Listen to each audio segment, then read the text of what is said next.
Sahabat, berjumpa kembali dengan saya Romo Paulus Warisantoso Okarem. Kita masih dalam pendalaman iman Katolik dengan tema besar kita, Sekolah Roh Kudus. Dan hari ini kita akan berbicara mengenai karunia roh takut akan Allah. Kita kemarin sudah melihat Roh Kudus memberi kita 7 karunia. Dan pertama yang akan kita lihat hari ini adalah roh takut akan Allah. Apa itu roh takut? Apakah sesuatu yang membuat kita selalu ketakutan? Kita akan melihat nanti setelah kita berdoa Ratu Surga. Demi nama Bapa dan Putra dan Roh Kudus. Amin. Ratu Surga, bersukacitalah, haleluya, sebab ia yang sudi kau kandung, haleluya, telah bangkit seperti yang disabdakannya, haleluya. Doakanlah kami pada Allah, haleluya. Bersukacitalah dan bergembiralah perawan Maria, haleluya, sebab Tuhan sungguh telah bangkit, haleluya. Marilah kita berdoa. Ya Allah, Engkau telah menggembirakan dunia dengan kebangkitan Putramu, Tuhan kami Yesus Kristus. Kami mohon perkenankanlah kami bersukacita dalam kehidupan kekal bersama bundanya Perawan Maria, demi Kristus pengantara kami. Amin. Demi nama Bapa dan Putra dan Roh Kudus. Amin. Sahabat, ketakutan itu bisa dipilah menjadi 2 kelompok. Ketakutan yang buruk, yang tidak baik, dan ketakutan yang baik. Untuk membaginya, kita dibantu oleh Santa Teresia Avila. Dalam bukunya autobiografi pada nomor 40, pada paragraf ke-7, Santa Teresia memberitahu kita begini. Ketakutan yang buruk adalah ketakutan dari dalam diri bahwa kita akan kehilangan sesuatu yang menyenangkan. Kita takut kehilangan kenyamanan duniawi. Kita takut kehilangan kenikmatan badani. Sesuatu yang membuat hidup nyaman, nikmat, enak. Kita takut kehilangan itu semua. Dan bahkan karena begitu takutnya, kita jadi tidak takut lagi untuk meninggalkan Tuhan kalau Tuhan mengganggu kenyamanan badan kita, kenikmatan ragawi kita. Maka orang-orang seperti ini ujungnya di mana? Ujungnya adalah neraka. Loh, kenapa neraka? Karena mereka rela meninggalkan Tuhan demi kenikmatan duniawi, demi kenikmatan badani, demi kesenangan dan kenyamanan diri sendiri. Mereka rela meninggalkan semuanya yang mengganggu kenyamanan dan kenikmatannya. Bahkan Tuhan mereka tinggalkan demi itu semua. Loh, kalau Tuhan sudah ditinggalkan, ya tempat mereka bukan tempatnya Tuhan dong. Mereka tidak akan bersatu dengan Tuhan. Ya, neraka. Itu ketakutan yang salah. Ketakutan yang tidak baik.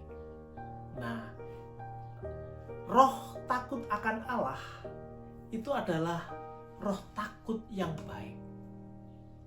Pertama, kita takut akan penghukuman Tuhan. Jadi, ketakutan yang baik, jadi roh takut akan Allah itu nanti akan dipilah menjadi 2. Yang pertama adalah takut dihukum. Jadi konsepnya begini, kalau kita berdosa kita dihukum oleh Allah, maka kita takut dihukum, maka kita tidak mau berdosa. Tetapi relasi model begini kan tidak bagus. Misalnya suami istri, suami takut kepada istrinya karena misalnya tidak boleh keluar malam, karena kalau nanti keluar malam istrinya marah, ngamuk. Nah, ini nggak boleh. Ini ketakutan pertama, tahap pertama. Ya nggak apa-apa. Untuk tahap ini harus dijalani. Ini ketakutan dasar.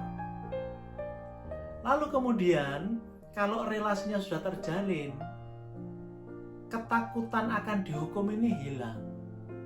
Yang ada adalah ketakutan tidak mau membuat pasangannya sedih. Jadi ketakutan kita tidak mau membuat Allah sedih. Kalau kita jatuh dalam dosa, Allah sedih. Dan kita tidak mau membuat Allah sedih. Kita tidak mau membuat orang yang kita cintai, yang mencintai kita sedih. Maka ya kita tidak membuat dosa. Nah, roh takut akan Allah ini perlahan-lahan akan membuat kita melakukan yang baik di mata Tuhan, yang akhirnya ya Tuhan tidak sedih lagi. Lalu apakah dengan roh itu kemudian dijamin bahwa kita tidak akan jatuh lagi dalam dosa, kita tidak akan membuat kesalahan, kita tidak akan membuat sedih Tuhan? Ya masih jatuh dalam dosa juga, masih. Tapi orang akan berusaha mengurangi sedapat mungkin. Orang akan berusaha sekuat tenaga untuk benar-benar menjaga hati yang dikasih itu tidak terluka karena sedih. Seperti sepasang kekasih, suami istri, mereka tidak mau saling menyakiti, menjaga hati masing-masing. Demikian juga relasi manusia dengan Tuhan. Roh takut akan Allah ini yang pada ujungnya adalah takut melukai hati Allah, takut membuat Allah sedih, itu akan membuat manusia berusaha sebaik-baiknya agar tidak jatuh dalam dosa. Dan kalaupun jatuh, dia akan bangkit lagi berusaha memperbaiki dirinya. Dan kemudian terus menjalin relasi itu. Sahabat, ini adalah karunia Allah. Karunia Roh Kudus yang pertama-tama kita mintakan. Besok kita akan melihat roh yang lain lagi, karunia yang lain lagi yang kita mohonkan dari Allah. Sekarang kita tutup hari ini dengan doa. Doa mohon 7 karunia Roh Kudus. Demi nama Bapa dan Putra dan Roh Kudus. Amin. Datanglah ya Roh Hikmat, turunlah atas diri kami. Ajarlah kami menjadi orang bijak, terutama agar kami dapat menghargai, mencintai, dan mengutamakan cita-cita surgawi. Semoga kami kau lepaskan dari belenggu dosa dunia ini. Datanglah ya Roh pengertian, turunlah atas diri kami, terangilah budi kami, agar dapat memahami ajaran Yesus Sang Putra dan melaksanakannya dalam hidup sehari-hari. Datanglah ya Roh nasihat, dampingilah kami dalam perjalanan hidup yang penuh gejolak ini. Semoga kami melakukan yang baik dan menjauhi yang jahat. Datanglah ya Roh keperkasaan, kuatkanlah hamba-Mu yang lemah ini, agar tabah menghadapi segala kesulitan dan derita. Semoga kami kau kuatkan dengan memegang tangan-Mu yang senantiasa menuntun kami. Datanglah ya Roh pengenalan akan Allah, ajarlah kami mengetahui bahwa semua yang ada di dunia ini sifatnya sementara saja. Bimbinglah kami agar dapat menggunakan hal-hal duniawi untuk kemuliaan-Mu. Datanglah ya Roh kesalehan, bimbinglah kami untuk terus berbakti kepadamu. Ajarlah kami untuk menjadi orang yang tahu berterima kasih atas segala kebaikan-Mu dan berani menjadi teladan kesalehan bagi orang-orang di sekitar kami. Datanglah ya Roh takut akan Allah, ajarlah kami untuk takut dan tunduk kepadamu dimanapun kami berada. Tegakkanlah kami agar selalu berusaha melakukan hal-hal yang berkenan kepadamu. Amin. Bapa kami yang ada di surga, dimuliakanlah nama-Mu, datanglah kerajaan-Mu, jadilah kehendak-Mu di atas bumi seperti di dalam surga. Berilah kami rezeki pada hari ini, dan ampunilah kesalahan kami, seperti kami pun mengampuni yang bersalah kepada kami. Dan janganlah masukkan kami ke dalam pencobaan, tetapi bebaskanlah kami dari yang jahat. Amin. Salam Maria, penuh rahmat, Tuhan sertamu. Terpujilah engkau di antara wanita, dan terpujilah buah tubuhmu Yesus.